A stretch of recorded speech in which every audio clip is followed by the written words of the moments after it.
Ma'asyiral muslimin rahimakumullah, usikum wa nafsi bitaqwallah wa ta'atihi la'allakum turhamun. Jamaah salat Jumat yang dimuliakan Allah Subhanahu wa taala.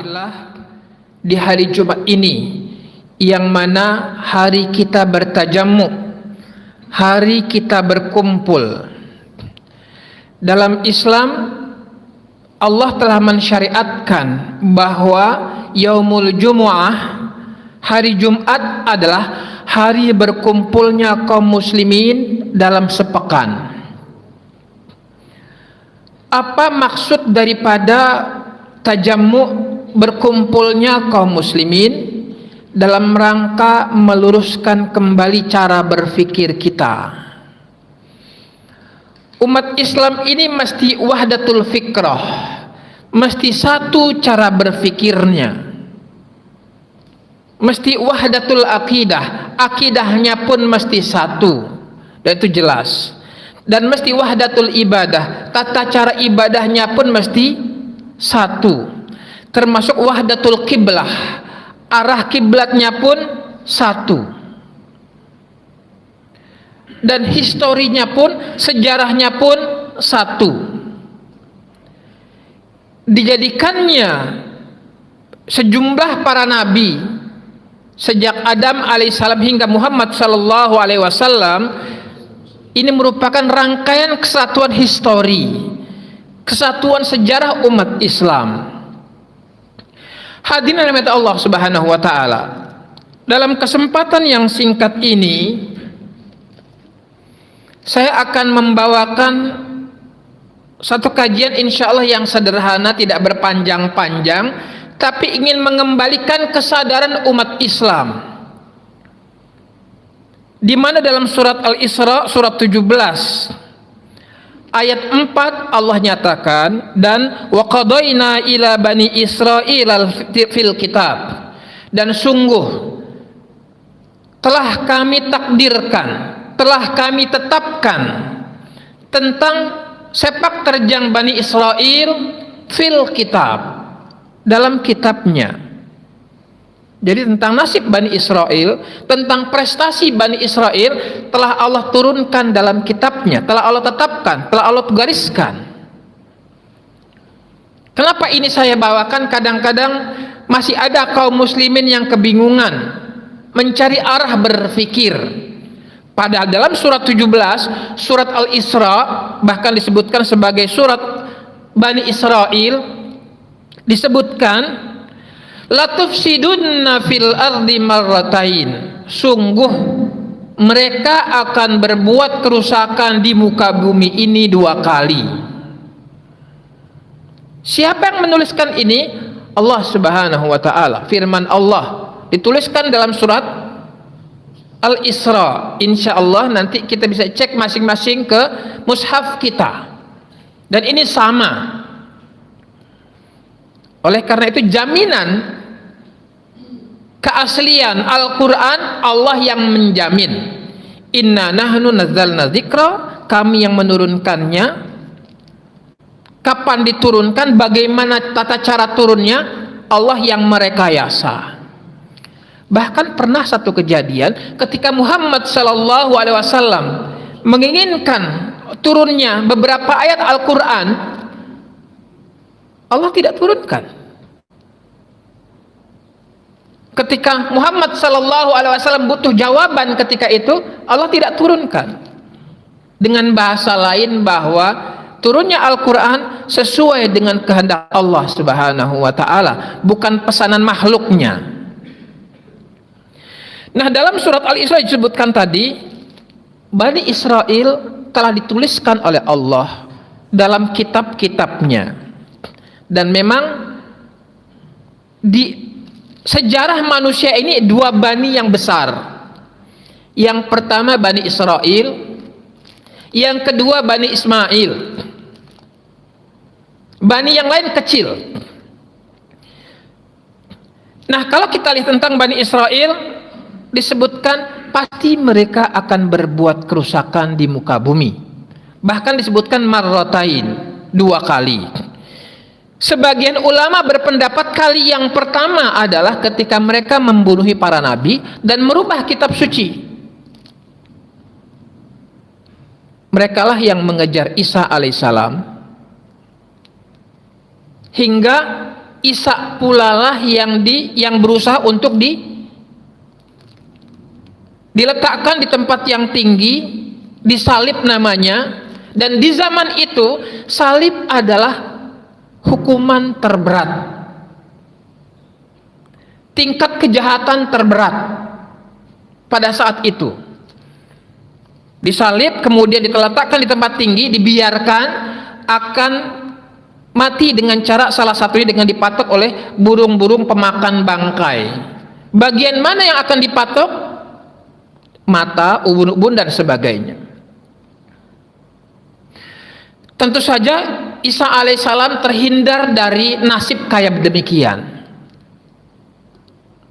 Siapa yang melakukan? Bani Israel ketika mereka berkuasa. Kerusakan selanjutnya adalah mereka merubah kitab suci.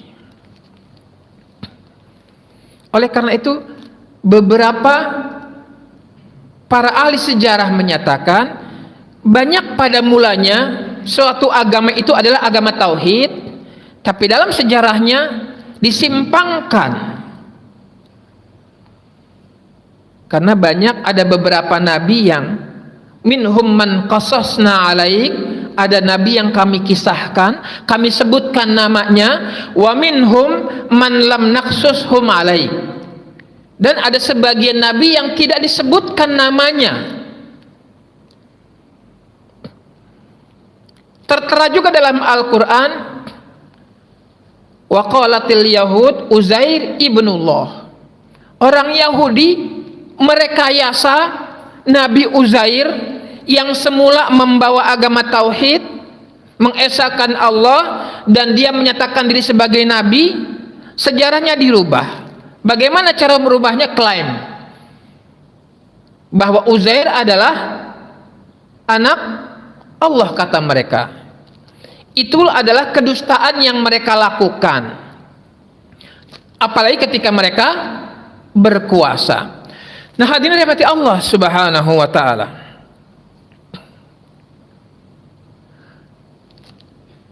Yahudi mereka akan berbuat kerusakan di muka bumi, dan mereka akan mengklaim sebagai wala ta'lunna uluwan kabira, sebagai bangsa yang ulu, yang tinggi, bangsa yang lebih daripada yang lain. Dan ini masih terpelihara di mereka. Sebagian para ulama menyatakan Yahudi yang tinggal di sekarang ini mengelilingi Yerusalem adalah Yahudi-Yahudi yang aktivis, Yahudi-Yahudi yang kuat. Karena tinggal di sana tidak enak, tapi menurut tuntutan agama mereka, mereka harus merebut kota suci.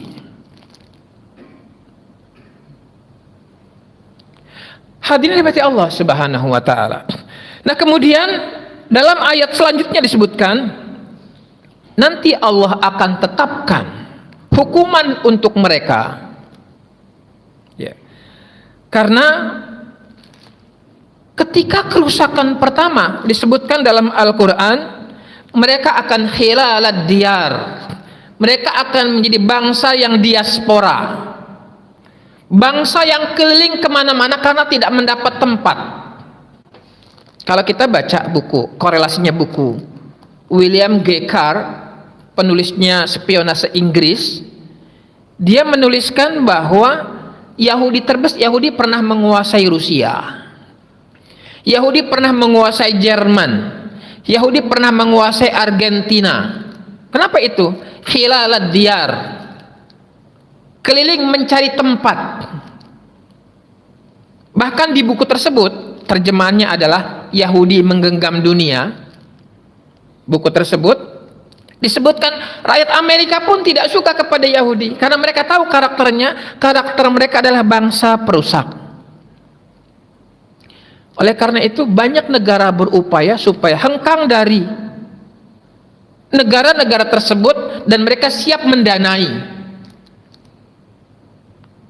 kepulangan mereka ke Yerusalem, katanya, ke negeri impian, didanai oleh banyak negara karena mereka tidak disukai, karena mereka merusak. Dan ini tertulis dalam dokumen resmi, dalam buku, dan ini sudah ada berupa e-booknya, silahkan dicari, karangan William G. Carr, jelas. Nah, hadirin rahmati Allah Subhanahu wa taala, mereka akan berkeliling diaspora dan nanti akan kembali. Jadi hukuman pertama adalah mereka berdiaspora. Nah, hukuman kedua disebutkan dalam ayat 6-nya, summa radadna lakumul karrah alaihim, maka nanti kami akan berikan kepada kaum muslimin giliran kedua. Bagaimana caranya? Kami akan perkayakan kaum muslimin, perbanyak jumlahnya dengan harta dan anak. Wa ja'alnakum aktsara nafiran.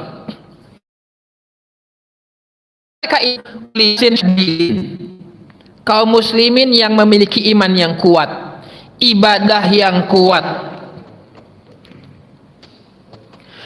Hadirin rahmati Allah Subhanahu wa taala, banyak kajian pakar menyatakan ketika ini terjadi, ini merupakan tanda akhir zaman. Ketika umat Islam bisa membebaskan Al-Aqsa, itu merupakan tanda akhir zaman. Memang tanda akhir zaman ada dua. Ada yang bersifat sughra, yang kecil atau agak jauh. Banyak diantaranya ketika perzinahan merajalela.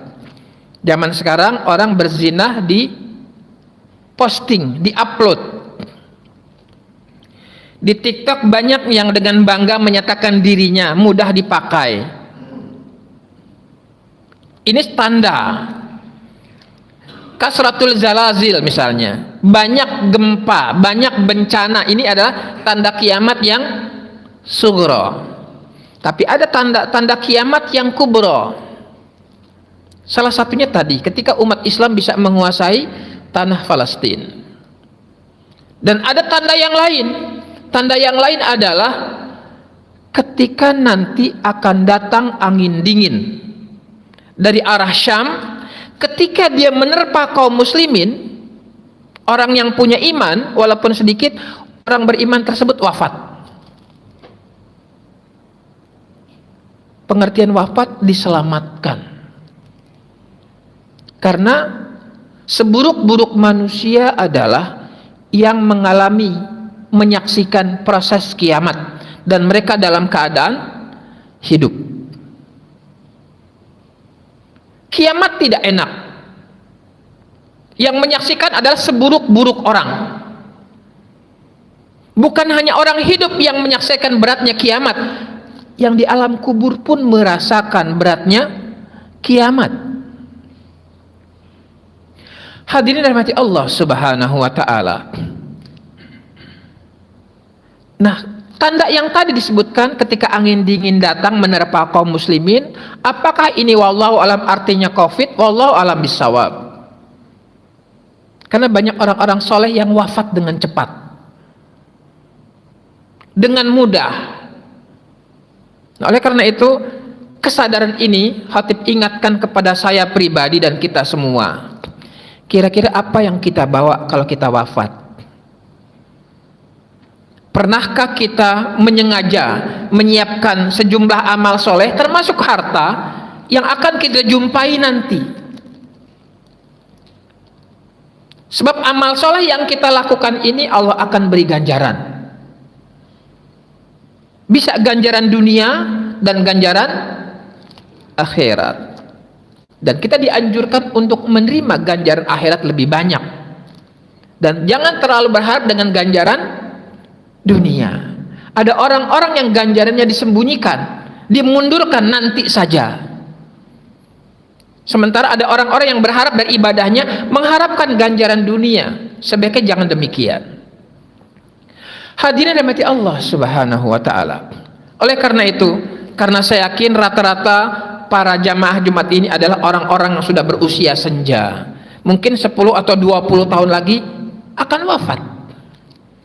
Kira-kira persiapan apa? Apakah kita masih sibuk dengan menyiapkan harta? Harta dunia atau harta akhirat?